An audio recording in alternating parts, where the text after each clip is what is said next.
1 Samuel 1ஆம் அதிகாரம் 19ஆவது வசனம். அவர்கள் அதிகாலையில் எழுந்து கர்த்தரை பணிந்து கொண்டு ராமாவில் இருக்கிற தங்கள் வீட்டுக்கு திரும்பி போனார்கள். எல்கானா தன் மனைவியாகிய அன்னாளை அறிந்தான்.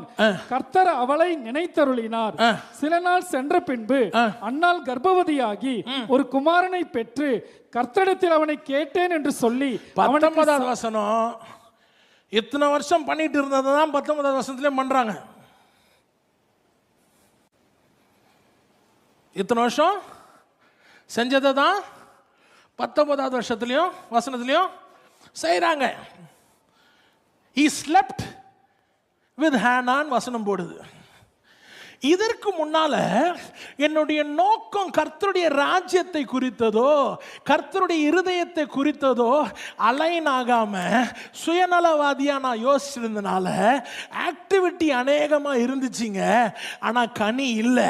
ஆனா எப்போ ஆண்டவரே இது என்னுடைய ஊழியம் அல்ல, இது என்னுடைய சபை அல்ல, இது உம்முடைய நாமத்தின் மகிமைக்காக உம்முடைய ராஜ்யத்திற்காக நான் ஜனங்களை உருவாக்க வேண்டும், எழுப்புதல்ல நிற்கக்கூடிய செயல் வீரர்களை உருவாக்க வேண்டும் என்று உனக்கு 50 பேர்ல 20 பேர் உன்னை விட்டு போனாலும் அந்த 30 பேரை உருவாக்கக்கூடிய இருதயம் உனக்கு இருந்தா ஆண்டவர் சொல்லுகிறார், உனக்கு அத்தனை வருஷம் பிறக்காத குழந்தையும் பிறக்கும், அதுக்கு மேல 3 பிள்ளையும் பிறக்கும், அதுக்கு முன்னால 2 பொண்ணும் பிறக்கும்.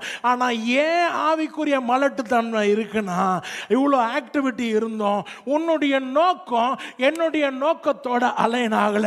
சபையே ஊழியக்காரனே நீ எவ்வளவோ பிரயாசப்பட்டோம், உன்னுடைய வாழ்க்கையில கனி இல்லாததுக்கு காரணம், உன்னுடைய சபையில கனி இல்லாததுக்கு காரணம், உனக்கு பிரேக் த்ரூ வராததுக்கு காரணம், உனக்கு ஒரு பெரிய சபையை கட்டணும்னு பார்க்கிற, உனக்கு சபைகள் எண்ணிக்கை ஜாஸ்தி ஆச்சுன்னா எல்லாரும் உன்னை மதிப்பாங்கன்னு பார்க்கிற, 4 சர்வீஸ் நடத்தணும்னு பார்க்கிற, சபை இடம் பெருசா வாங்கணும்னு பார்க்கிற, இப்படி கட்டணும்னு பார்க்கிற.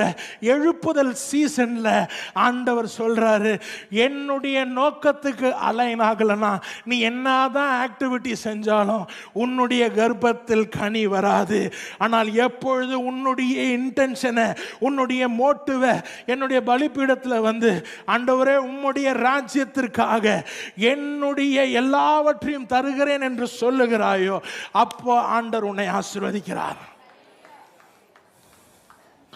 இதுல நல்லா புரிந்து கொள்ளுங்க, அவளுக்கு இதுக்கப்புறமா குழந்தை பிறக்குமான்னு தெரியாது. இந்த குழந்தை தங்குறதுக்கு இத்தனை வருஷம் ஆச்சு. ஏப்ரஹாம் மாதிரி தான், இதுக்கப்புறமா உன்னத்தம் பிறப்பானான்னு தெரியாது, வயசு ஆயிடுச்சு. ஆனால் எந்த பாயிண்ட்டுக்கு வந்துட்டான்,